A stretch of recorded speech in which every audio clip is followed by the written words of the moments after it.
What up, ladies and gentlemen? Welcome back to episode 22 today of the Player Career Story. In this episode, we'll be finishing off the Premier League season with Burnley and making sure we get G to the end of the 38 games. So, that's how the table is when I show you it in more detail in a second. There's 6 games to go in today's episode, but there'll be 5 played and 1 of those simmed. We'll check out all of the highlights from the games and we'll see what's to come next for G. So, as it stood at 32 Premier League games, Burnley was still within a chance of getting a 5th place spot, which would get them Europa League football. At this current time, with 6 games remaining, they were sat 3 points behind Manchester United, the 5th place team. But there was the 2 Merseyside teams ahead of them in Everton and Liverpool. Luckily for Burnley, they can't fall lower than the 8th spot, because I'm pretty sure the 9th place team were about 10 points behind at that stage. So, heading into game 1, which is West Brom, you can see their team line up right there. Burnley, they just need to keep winning if they want to try and get this last Europa League spot. But of course, certain results and a defeat here and there will most likely stop that happening. But for them, it's still been a very good season, and I'm sure they'll still be proud of it and happy with the way it's gone for them.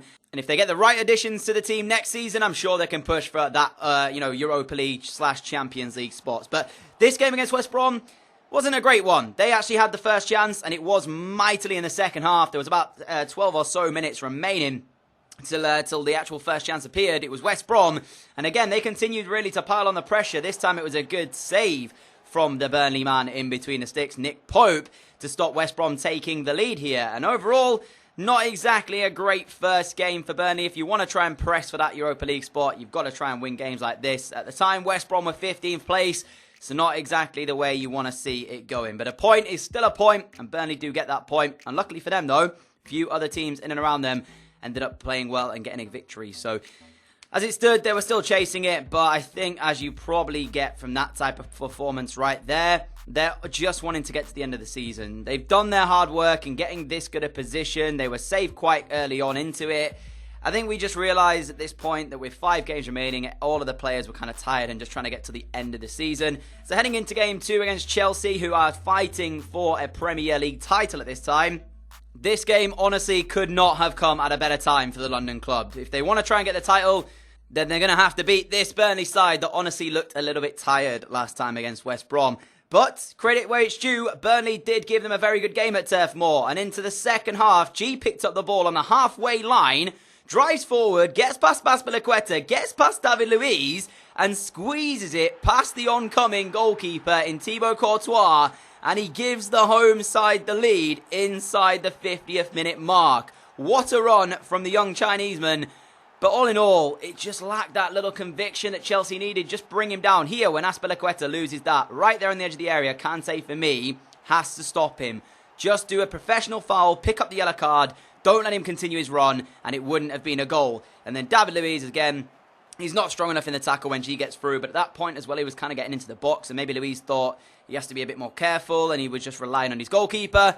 It didn't work out for Chelsea because they fell a goal to 0 down, and how detrimental could that be to their title challenge? Let's find out. In the 90th minute, the referee brought the game to an end, and that was the one and only real chance of that one, and it was the only one that mattered as well. So defeat here for Conte's men means that might cause them now to lose this Premier League title. We'll see how much it's going to hurt them in the next couple of games that we're about to see. But for the other ones, United drawing against Arsenal does mean that Burnley still are within a shout of that 5th place spot.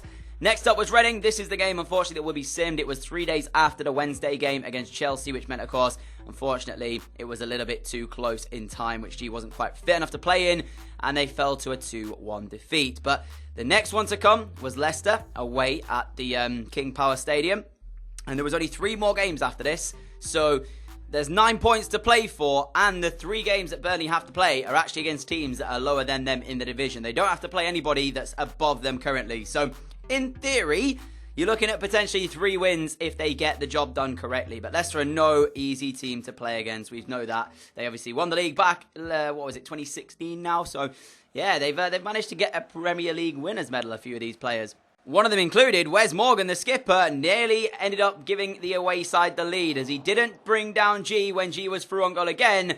But this time, it is Kasper Schmeichel to try and beat, and Schmeichel is such a good goalkeeper. He gets equal to the G chip, and unfortunately, they didn't have the lead. But we continue on, and again, it's Burnley with the pressure. Lovely skill from G to get in. Tries to keep his shot low. And another wonderful save from the Leicester goalkeeper as the ball bounced back out. The rebound, sadly, Chris Wood couldn't put it home to make the score 1-0. We very much continued in the second. Again, Burnley with the pressure. This time it's Chris Wood finding a teammate. Shot comes in. And yet again, it was Kasper Schmeichel equal to the strike itself. And it just really was Burnley all over them trying to find this opener. But Leicester, they created one chance. Lovely ball outside to the right-hand side. He drives forward, gets the cross towards the middle. And Islam Samani, it was actually pulled away from his marker to get his shot away, but he couldn't get it on target and beat Nick Pope. So for the second time in the episode, it's a draw. We, of course, had a draw to kickstart it off earlier on with the 0-0 against West Brom. And now we add to that with another 0-0 against Leicester. But you can see there, plethora of saves from Kasper Schmeichel. On another day, maybe Burnley would have found the one they needed for it to go in and possibly give them all 3 points there. But not today, it wasn't the case. So again, just a little bit disappointed, but still, they're in a good position. They're going to finish lowest, 8th place. Next up, London Stadium, West Ham, the penultimate game of the season. Whoever wins this one, I think West Ham are actually below Burnley at this current time in 9th place, but of course they can't catch them. It's now mathematically impossible, I don't know why I said impossible, for Burnley to be caught in 8th. So the lowest are going to finish with G and Burnley is going to be 8th this year, so it's an improvement on last time, and I'm sure there's going to be a few teams in the world that are looking at G and potentially want to take a stab at him. So, actually, sorry, tell a lie. Burnley climbed to 7th after that. So they're now 7th, and it is West Ham in 9th. But one thing I don't know if you saw right there, this is a stat that concerned me. It said lowest scoring teams, and Burnley are the lowest scoring team in the division. Yet they sit in 7th place.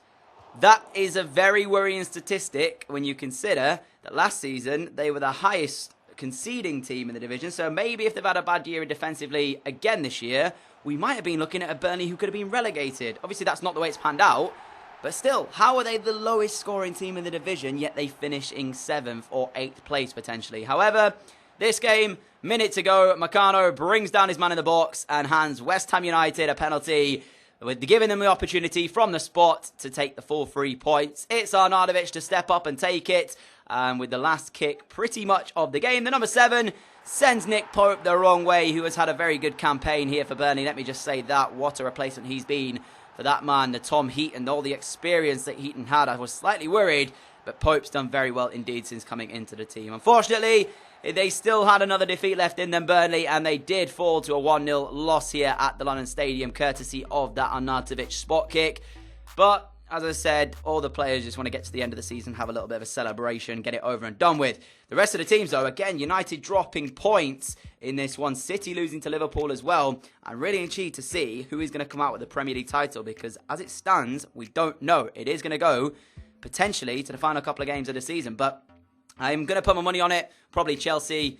I think Spurs were in there as well, but I think, Chelsea at the time going into this game, they were the top place team, and although Burnley had beaten them earlier, I think they had a few points to work with as well. So, as we head to the last game of this Premier League campaign, Wolves, the opponents, they're relegated either side, or pretty much relegated. They're down the bottom of the division. So, Burnley have a chance to go out in style here and make it happen, and go out in style they did. In 15 minutes, G sent through his teammate, I think it was Funes Mori here. He goes one-on-one with the goalkeeper and smashes that. Actually, it was Naki Wells, who scored the opener. I don't think Funes Mori is actually even playing here. It's Naki Wells and Chris Wood up front for the day. Nevertheless, Naki Wells did give the home side the lead.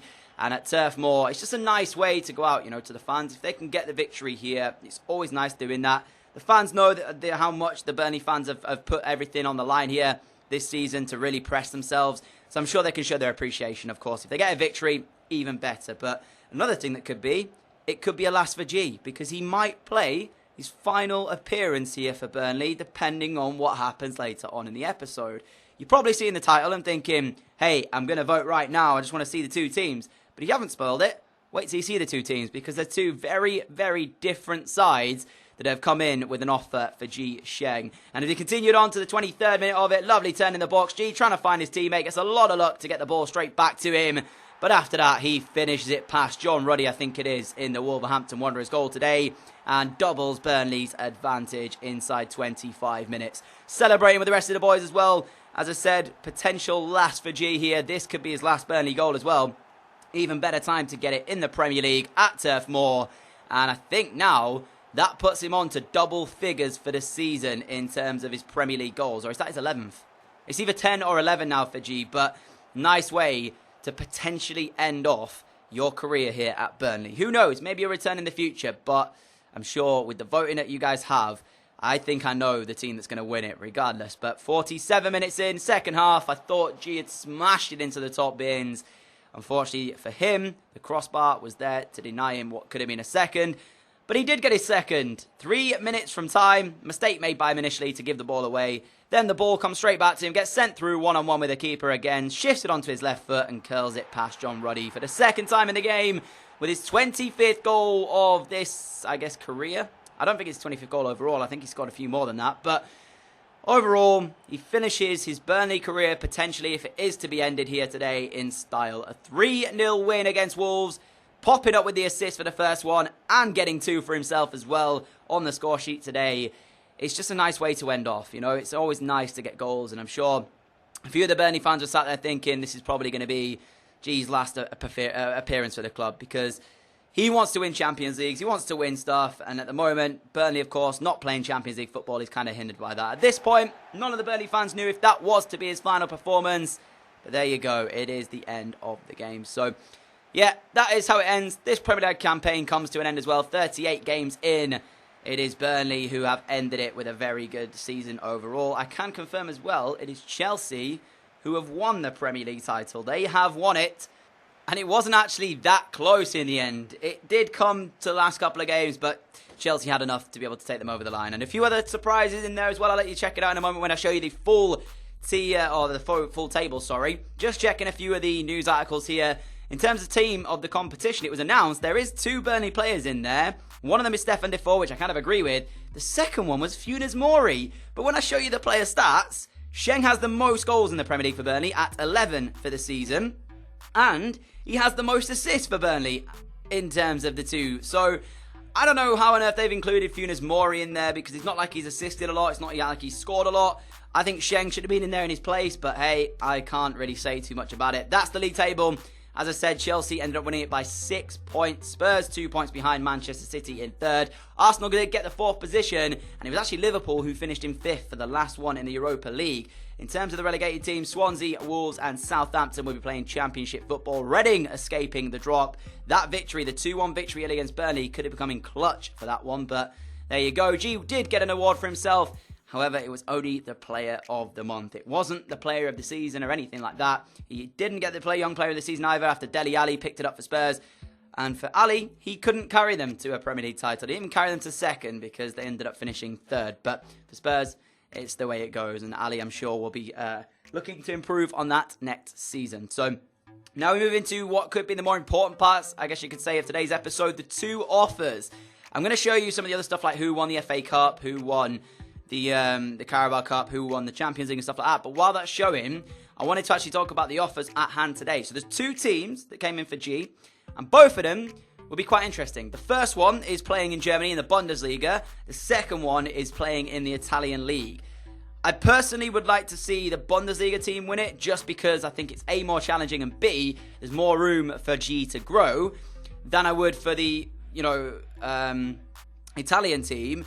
But then if we're talking about winning trophies, G has the best chance with the Italian side. But then again, he might not get as much game time. So the 2 teams that are on offer, the first one who plays in the Bundesliga is Red Bull Leipzig, who is currently, or I would say, probably a top 4 side in the German leagues. That is the first offer, as you can see there. £70,000 a week is the contract offer from those guys. And then as we move into the next offer, the next one comes from Juventus. The Italian giants, that is Juve, want to take G to the Italian league to play for them. However, I don't know if G will get a lot of game time if he goes over to Italy to play for them. So maybe we might have to take that into consideration. But do take that into consideration when you cast your vote. There'll be 3 options.